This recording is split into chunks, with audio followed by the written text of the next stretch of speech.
Most players when they enter the second sea they focus on going and hunting the hardest items that they saw on YouTube. Which is completely wrong. I have beaten this game several times and I know exactly what you need to do in order to enter the second sea in the best way possible. So if you want to know just that, make sure you watch this video till the end. Today's shoutouts go to these guys. If you want a shoutout in the next video, just leave a like and tell me in the comments what is your current level in Blox Fruits.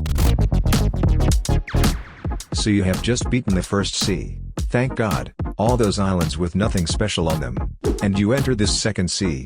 Now this is where the game gets so much more interesting. But just like everybody else who plays this game for their first time, you feel kind of lost. But don't worry, I got you. Firstly, we need to figure out what your primary focus should be. Of course you play this game to have fun, but if you want to have fun you will have to progress in order to unlock new ways of having fun. So, your primary goal is leveling up and reaching new islands. Or just simply progressing through the second sea. But apart from that, getting better at the game and the PvP aspect is something we cannot avoid, since it's the main reason why a majority of the players play this game. So we have to include FPing from time to time.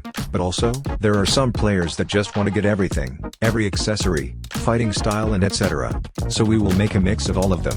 But the question, or as we can say the reason why you clicked on this video, is what is the best thing or what I would do if I just entered the second sea. So let's just get into that. So, let's take a look at an average player that just entered the second sea. He is of course level 700 with a few million pelly in his bank, which means we can look at new fruits to buy. Also he most likely has light fruit and some random fighting style and sword, which he never used, and worst of all, race V1. So the first thing I would do is get myself a new fruit. And which fruit would it be? Well, for 99% of the players the best fruit they can choose at the beginning of the second sea is Buddha. But why did I say otherwise in the thumbnail? Well, Buddha is the main way that the most people choose, but choosing yourself any good elemental fruit if you enjoy it is also a good option for the second sea. It will allow you to play longer, which will result in more progress over the long run. So it would be best to get that fruit immediately, but there is a high chance you don't have enough money, so go and grind quests until you do. And with Buddha you are required to have a good fighting style or a sword. So, getting a good fighting style requires a lot of time and efforts, but I have a good alternative, which is a sword, and that is the saber.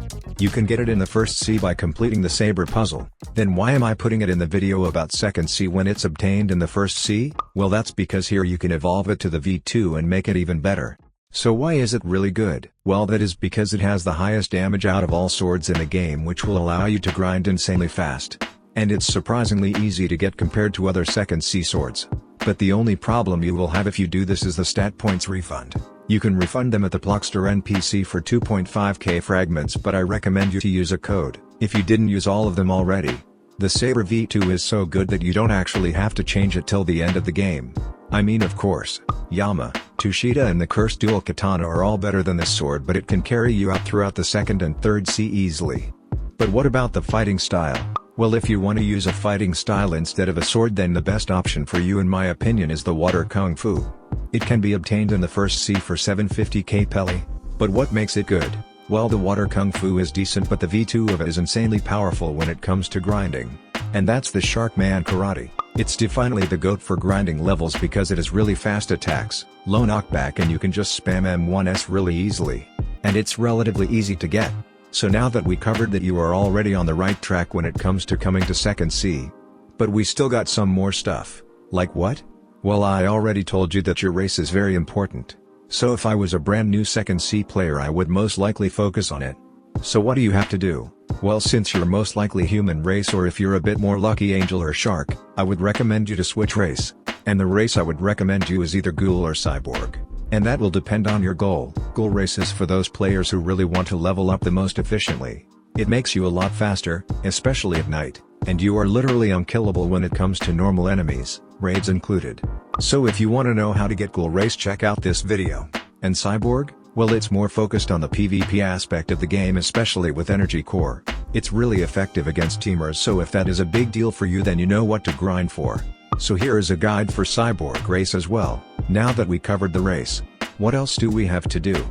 Well, of course I would focus on getting some accessories that would give me enough boost to advance through the second sea the fastest. And what are those? Well, if you chose the ghoul race, then the accessory that you want to get is the ghoul mask. Just go to the cursed ship and grind any enemy until you reach 50 ectoplasm. Then go to the El Perro NPC and buy yourself a ghoul mask. Here are the buffs.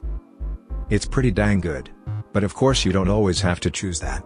Cool shades and swan glasses and such are also a great alternative when it comes to second C. And that's a lot of stuff.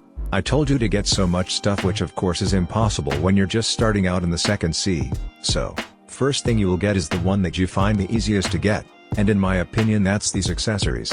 It's because you have to defeat some first C bosses which are really easy, and just grind levels and keep obtaining things at the side. So that's what I would do and what I believe is the most efficient method of getting through the second C. Now, if you want to see the same guide but for the third C, make sure to tell me in the comments down below. If you find this video helpful, make sure you leave a like and a sub to let me know that I should make more useful videos like this one. Thanks for watching and see you soon.